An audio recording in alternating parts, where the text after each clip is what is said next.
In the summer of 1945, in the towns and farmhouses of occupied Austria and northern Italy, men wearing the uniform of the British military police began knocking on doors. They were polite, professional. They carried the correct paperwork, spoke fluent German, and moved with the unhurried confidence of soldiers who belonged exactly where they were standing. When the man who answered the door matched a name on their list, a former SS officer, a camp guard, a Gestapo interrogator living quietly under a new identity, the soldiers explained calmly that he was being taken in for questioning. Routine, standard procedure, climb into the truck. Some of these men were never seen again.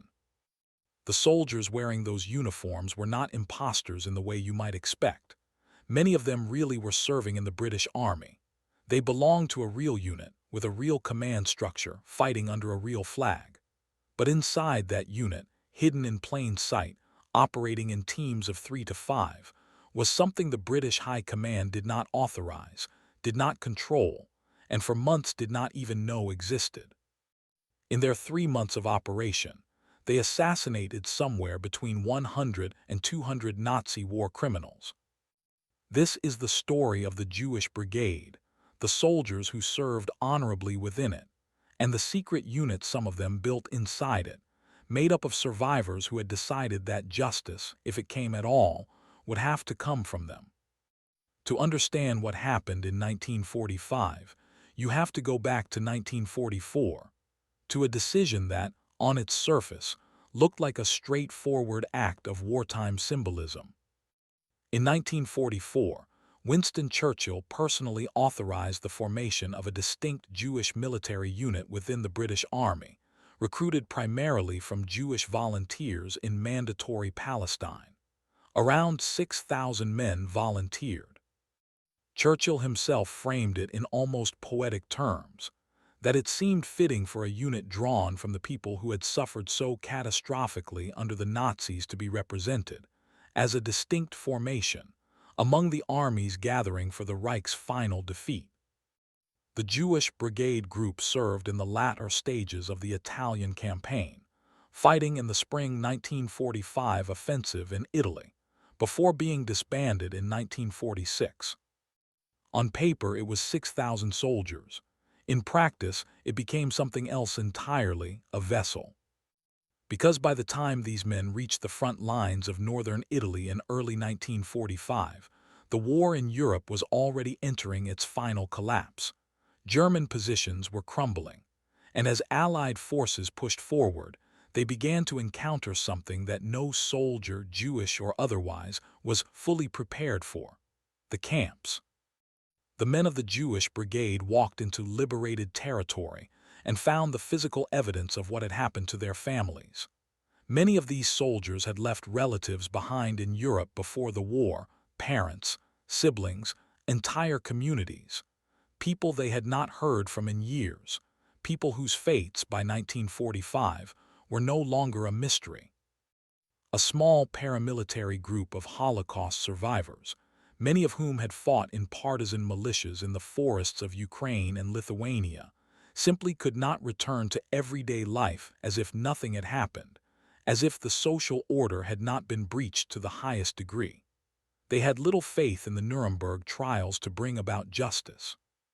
That sentence, little faith in the Nuremberg trials, is the hinge on which this entire story turns, because by mid-1945, two very different responses to the same unbearable reality were forming inside the Jewish Brigade, almost simultaneously. One was constructive. After the war, members of the brigade assisted Holocaust survivors in illegally emigrating to Mandatory Palestine, in defiance of British immigration restrictions, part of the underground rescue effort known as Aliyah Bet. The other was not. Gimel, Hebrew for recompense, was a short-lived secret unit created within the Jewish Brigade in 1945, at the end of World War II, with a single purpose: to identify and kill Germans, particularly SS members who had taken part in atrocities against Jews. Among themselves, the men called these cells din squads, din being the Hebrew word for judgment, or law. They operated in teams of 3 or 4. Here is what makes this story almost impossible to categorize using the language we normally use for World War II resistance movements. These weren't partisans hiding in forests, evading capture, operating entirely outside any official structure. Some of the volunteers had lost their families and communities in the Holocaust and were burning with hatred. Others were previously members of the Jewish Brigade, part of the British Eighth Army, which had fought with distinction in northern Italy in the latter stages of the war. They were, by day, soldiers of an Allied army, an army that had just defeated the Nazis, that controlled occupied Germany and Austria, that ran the checkpoints, staffed the military police posts, processed the paperwork for prisoners of war. And by night, a small number of those same soldiers used every piece of that access for a purpose the British command never sanctioned, and for a long time never detected. The GMAL members operated in teams of up to 5 men, typically wearing British military police uniforms. The teams would tell their targets they were being taken in for interrogation. Think about what that sentence actually requires. A British military police uniform wasn't a costume you could buy. It required access to supply depots, to genuine uniforms, to the correct insignia, to vehicles bearing the correct markings. It required men who could speak with the unhurried authority of soldiers who belonged exactly where they were standing, because in every sense except one, they did belong there. They were soldiers. They simply weren't on the mission their uniforms implied. And once a target was in the truck, the standard procedures of a military police interrogation simply never reached their stated destination. A unit hunting Nazi war criminals across the rubble of post-war Germany faces an obvious operational problem. There were millions of former Wehrmacht soldiers, millions of former Nazi party members, scattered across a continent in chaos, most of them now claiming, with documents to back it up, that they had never been anything more than reluctant conscripts. How do you find the ones who actually pulled triggers, who actually ran selections at camp gates, who actually gave the orders? A major intelligence breakthrough came from the interrogation of a former Gestapo official in northern Italy, producing lists of dozens of senior Nazis, complete with names, dates of birth, and the positions they had held. This detail matters more than it might first appear. It means the operation wasn't simply vigilante rage pointed at the nearest available German. It was, in its own grim way, methodical, built on the same kind of intelligence gathering that any military unit would use to build a target list. Names, birth dates, ranks, units, specific atrocities were known. The men of Din squads weren't choosing victims at random from a defeated population. They were working from a list built, in part, from the testimony of a Gestapo officer who, whether out of self-preservation or simple indifference to the fate of his former colleagues, handed over the names. One Din unit, acting on intelligence, raided a house in Austria where it was thought a Nazi party official was living. The team of 3 found the house, and what they found inside, in case after case across that summer, determined whether a name on a list became a man dragged from his home in the night. The most famous single action connected to this network of revenge seekers wasn't an abduction at all. It was something far larger, far more audacious, and depending on which historian you ask, either the operation's greatest near success or its most dangerous overreach. In mid-April 1946, a plan was set in motion to murder roughly 12,000 captured SS officers, members of the very units that had enforced the Nazis' camps, by lacing their bread rations with arsenic. The operation was led by 21-year-old Joseph Harmatz, a survivor of the Vilnius ghetto in Lithuania. Harmatz and his collaborators infiltrated a bakery that supplied bread to Stalag 13, a former POW camp near Nuremberg now holding thousands of captured SS men. Their weapons were 3,000 loaves of black bread, painted with a mixture of arsenic and glue. The bread went out. The SS prisoners ate their rations as they always had no reason to suspect anything, in a camp where food was simply food. More than 2,200 German prisoners at Stalag 13 were stricken with severe poisoning, vomiting, the symptoms of what looked like a sudden cholera outbreak. And then nothing. A recently declassified U.S. military report, obtained decades later, revealed something that deepened the mystery rather than resolving it. The amount of arsenic used should have been fatal, potentially to tens of thousands of men. And yet, despite sickening over 2,000 prisoners, the operation caused no confirmed deaths. The conspirators themselves claimed the poisoned bread killed several hundred prisoners at Stalag 13. This was never confirmed, but army investigators launched an inquiry into what had, by any measure, been a mass poisoning of prisoners of war on Allied-controlled soil. 70 years later, Harmetz, by then in his 90s, living in Tel Aviv, gave an interview in which he expressed, in his words, only one simple regret: that to his knowledge, he hadn't actually succeeded in killing any of them. What's striking is what Harmetz did not regret. Harmetz had also been part of an earlier, far larger plan to poison the water supplies of 5 major German cities, targeting the civilian population in retribution for the 6 million Jews murdered in the Holocaust. That plan was abandoned after one of the conspirators was arrested. And privately, years later, Harmetz told his son that he was grateful that plan had never gone forward, acknowledging that succeeding would have damaged the prospects of the state of Israel, then being advocated for on the world stage, because the world would have compared the Jews to the German people. This is where the story refuses to simplify into anything comfortable. The same man who orchestrated a mass poisoning of SS prisoners, an act that, had it succeeded as planned, would have constituted one of history's most lethal acts of organized revenge, drew a line at targeting German civilians broadly, not entirely out of moral hesitation, but partly out of a cold calculation about what the new Jewish state could survive being associated with. Revenge, vengeance, justice, strategy, in the minds of these men, the lines between those words were not where most of us would draw them. No operation like this survives indefinitely. Eventually, someone notices that people are disappearing. Eventually, the British, having received complaints about the disappearances, forced an end to the killings. Think about what that sentence is actually describing. It isn't describing a military tribunal. It isn't describing arrests, courts-martial, a public reckoning with what had happened inside the ranks of an Allied army.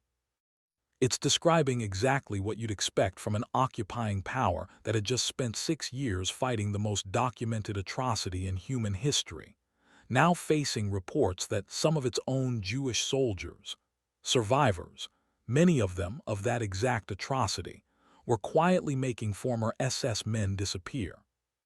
The British shut it down, quietly. The Jewish Brigade itself was disbanded in 1946, officially for entirely separate reasons, tied to broader post-war reorganization and growing British anxiety about Jewish paramilitary activity connected to the question of Palestine. But the timing tells its own story. Other members of the brigade formed the vigilante groups G-Mal and the Tilhas Tizig Geschaffen, which assassinated hundreds of German, Austrian, and Italian war criminals. Hundreds, not dozens. The historical estimates vary, 100 to 200 in G-Mal's 3 months of operation alone, but the broader network, spanning multiple groups and continuing in various forms for years, reached numbers that dwarf almost every other post-war reckoning with individual Nazi perpetrators that most people have ever heard of. The efforts continued, in various forms, right up until 1960, with an estimated 1,500 high-ranking Nazi officials ultimately affected by these networks. Some killed directly, others identified and handed to formal justice systems as a result of the intelligence these networks gathered. If this story has a final chapter, a closing image that captures everything strange and uncomfortable about it, it's the story of how it ended. Not in 1946, but more than a decade later on the other side of the planet. The last person killed by these revenge networks was Alexander Locke, who had run the Yagala concentration camp in Estonia, where 100,000 people were murdered under his command. By 1960, Locke believed himself safe. He was living under his own name in Winnipeg, Canada, a Nazi camp commandant who had simply emigrated, settled, and built an ordinary post-war life on the other side of the Atlantic, 15 years after the war had ended. A revenge squad found him anyway. They confronted him with his crimes and talked him into hanging himself. No abduction, no staged interrogation, no British military police uniforms, no truck waiting outside, no need for any of the operational machinery that Gestapo had relied on 15 years earlier in the rubble of post-war Europe. By 1960, the method had changed entirely. What hadn't changed was the persistence, the fact that, a decade and a half after the formal end of the war, after the brigade had disbanded, after most of the world had moved on, men were still tracking names from old lists, still finding addresses, still showing up at doors. Locke's death was recorded officially as a suicide. In the most literal sense it was. He tied the rope himself. There is no version of this story that resolves into something simple. These were not cartoon villains hunting cartoon villains.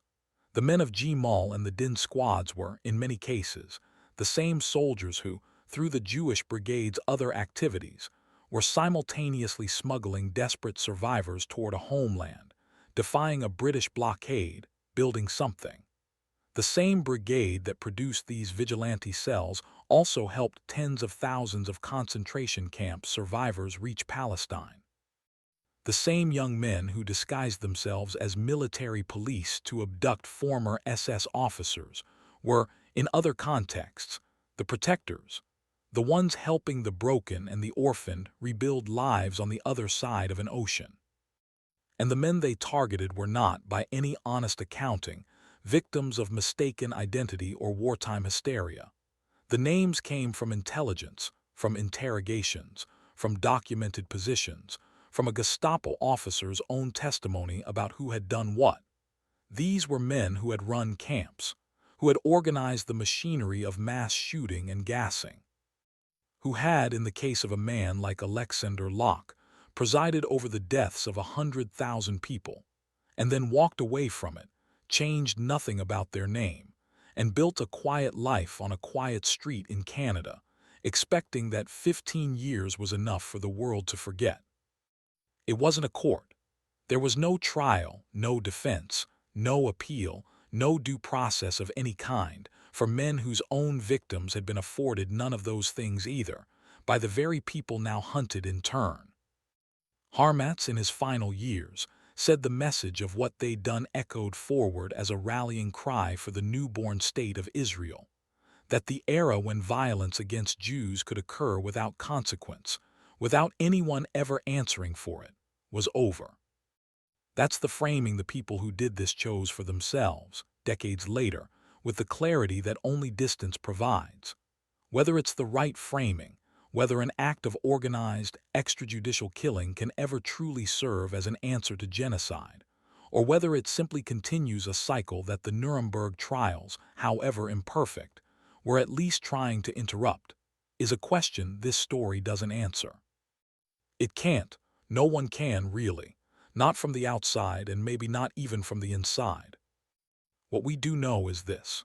For a handful of months in 1945, in a defeated and lawless Germany, men who had survived the worst that century had to offer put on the uniform of the army that had liberated them, and used it for one final mission of their own choosing. Some of the men they found were never seen again. The British eventually noticed and made it stop. And for at least one name on that original list, The reckoning didn't arrive until 1960, on a quiet street in Winnipeg, 15 years after everyone else had stopped looking. The history books call what happened during the war the Holocaust, and what happened in Nuremberg justice. What happened in between, in the months when soldiers wearing the right uniforms were knocking on the wrong doors for reasons their own commanders didn't know about, doesn't have a name most people have ever heard. Maybe that's exactly why it was never supposed to be told.